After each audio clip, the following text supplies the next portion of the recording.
매일 성경과 함께하는 오늘의 큐티 시간입니다.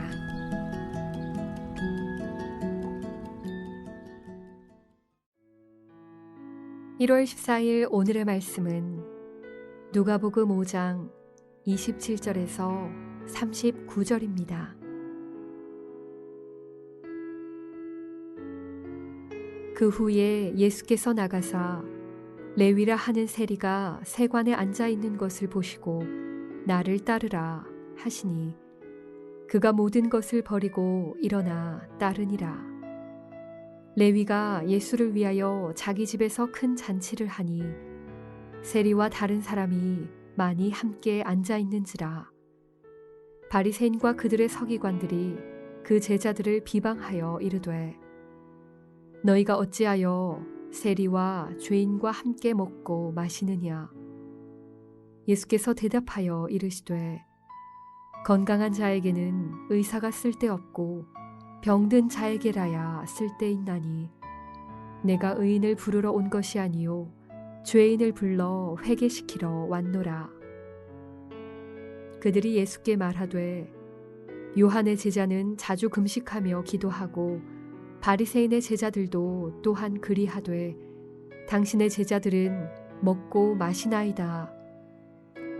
예수께서 그들에게 이르시되 혼인집 손님들이 신랑과 함께 있을 때에 너희가 그 손님으로 금식하게 할 수 있느냐. 그러나 그날에 이르러 그들이 신랑을 빼앗기리니 그날에는 금식할 것이니라. 또 비유하여 이르시되 새 옷에서 한 조각을 찢어 낡은 옷에 붙이는 자가 없나니 만일 그렇게 하면 새 옷을 찢을 뿐이요 또 새 옷에서 찢은 조각이 낡은 것에 어울리지 아니하리라. 새 포도주를 낡은 가죽 부대에 넣는 자가 없나니 만일 그렇게 하면 새 포도주가 부대를 터뜨려 포도주가 쏟아지고 부대도 못 쓰게 되리라. 새 포도주는 새 부대에 넣어야 할 것이니라. 묵은 포도주를 마시고 새 것을 원하는 자가 없나니 이는 묵은 것이 좋다 함이니라.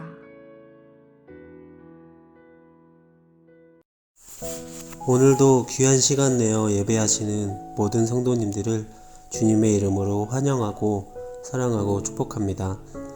오늘 말씀의 중심 내용은 죄인들을 보는 예수님의 다른 관점에 대해서 강조하고 있는 것을 볼 수 있습니다. 세리를 부르신 사건과 그와 같은 자들과 함께 먹고 마신 것, 그리고 금식하는 것을 통해 우리의 갇힌 생각, 즉 옛것을 진리로 여기는 관점을 깨고 하나님 나라의 관점에서 보는 것을 알려주시고 계십니다.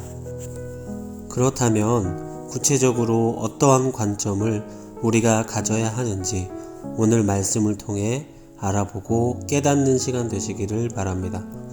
첫 번째로 세리를 부르신 예수님을 통해 깨달을 수 있습니다. 본문 27절에 그 후에 예수께서 나가사 레위라 하는 세리가 세관에 앉아 있는 것을 보시고 나를 따르라 하시니 라고 나옵니다. 다들 잘 아시겠지만 예수님 시대의 세리라는 직업은 모두에게 욕을 먹는 직업이었습니다. 왜냐하면 나라에 내는 세금을 걷는 사람이 세리였는데 자기 마음대로 세금을 걷어들일 수 있었기 때문에 적게 거두든 많이 거두든 세리 마음이었던 것입니다. 이러한 상황에서 더 적게 거둘 사람이 누가 있겠습니까? 그래서 모든 세리라는 직업을 가진 사람들은 백성들의 등골을 빼먹는 사람들이었던 것입니다. 병자를 고치신 예수님이 레위라는 세리에게 다가오셔서 말씀하십니다. 나를 따르라. 그랬더니 세리의 반응은 어땠습니까? 놀랍게도 모든 것을 버리고 일어나 따랐다 라고 성경에서 말씀하고 있습니다.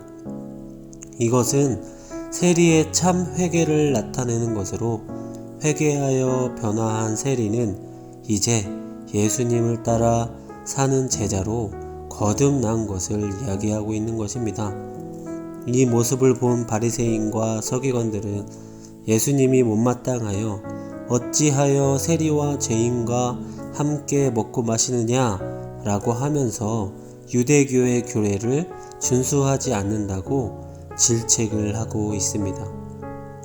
그 모습에 예수님은 이제까지와는 다른 관점으로 말씀하시죠.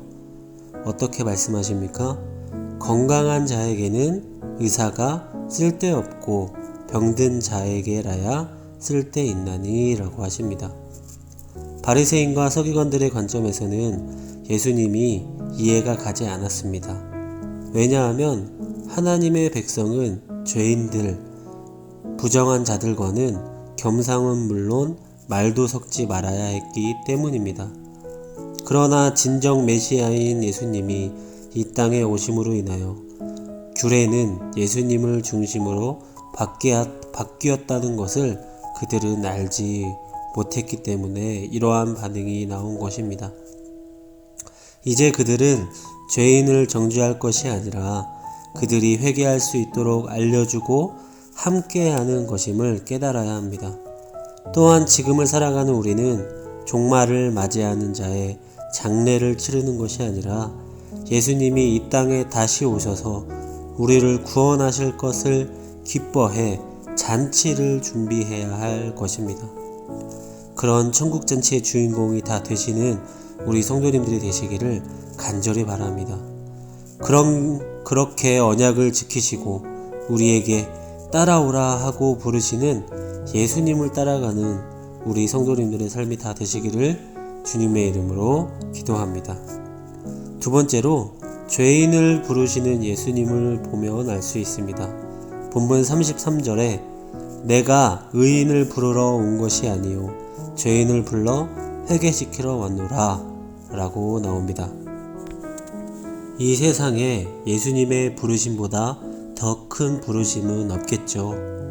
자격과 조건을 갖춘 자들만 골라서 은혜가 덜 필요한 자들에게 더 많은 특권을 주는 세상의 권력자와는 다르게 예수님은 가장 자격이 없어서 가장 큰 은혜가 필요하고 상태가 심각하여 가장 탁월한 의사가 필요한 사람을 불러서 그들이 감히 생각지 못한, 그들이 감당할 수 없는 치유와 자유를 주십니다. 그 은혜는 아무도 스스로 가졌다고 할 수 없는 은혜임을 우리는 깨달아야 하며 나의 모든 것을 주고도, 아니 이 세상의 모든 것을 준다 해도 바꿀 수 없고 비길 수 없는 것이라는 것을 우리는 깨달아야 할 것입니다. 그 은혜는 무엇입니까?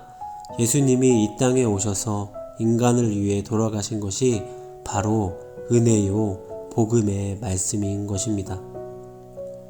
그리고 그 은혜를 공짜로 받은 것을 우리는 깨닫고 감사함으로 나아가야 할 것입니다.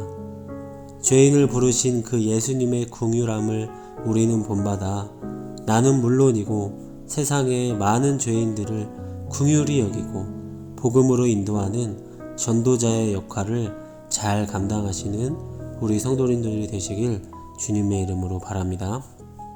마지막으로 세 번째, 우리를 부르시는 예수님을 보면 알 수 있습니다.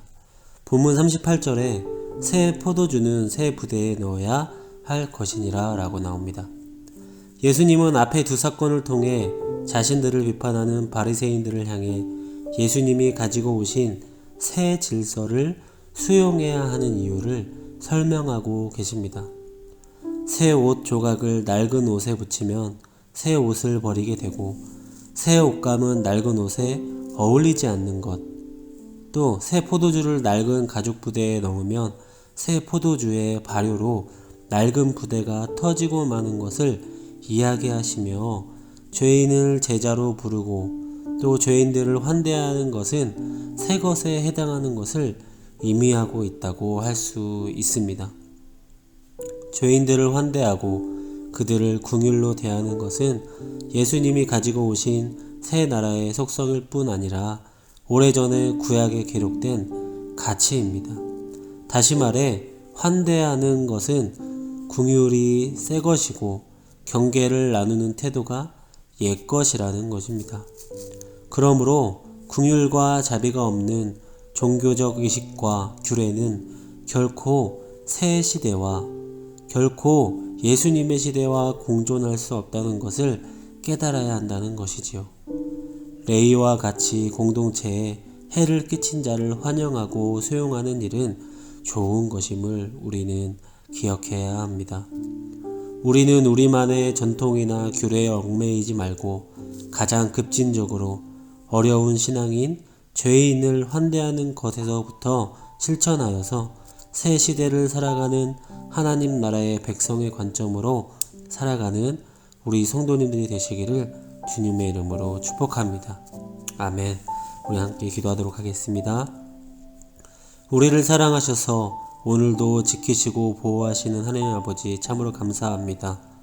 세상은 자격이 있어야 모든 일을 할 수 있지만 예수님은 자격 없는 우리에게 모든 것을 허락하시고 은혜 주신 것을 기억하도록 도와주셔서 항상 감사와 기쁨으로 살아가는 우리가 될 수 있도록 인도하여 주시옵소서.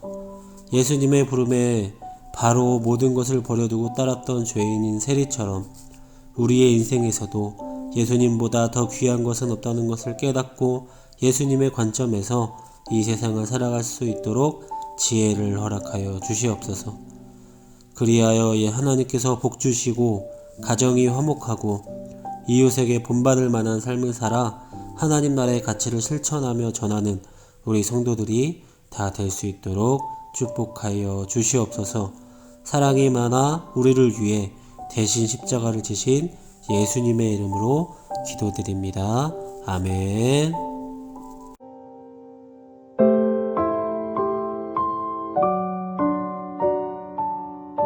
이제 함께 공동 기도문에 따라 기도하겠습니다. 공동 기도문은 화면을 보고 기도해 주시기 바랍니다. 첫째, 나라와 민족을 위하여 기도하겠습니다.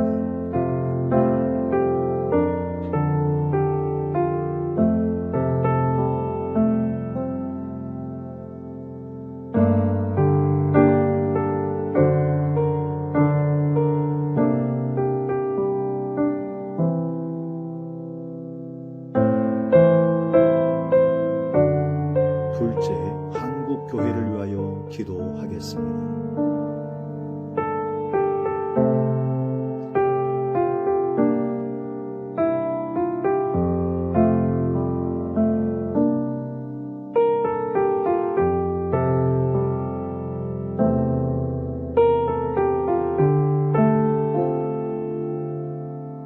셋째, 가양제일교회를 위하여 기도하겠습니다.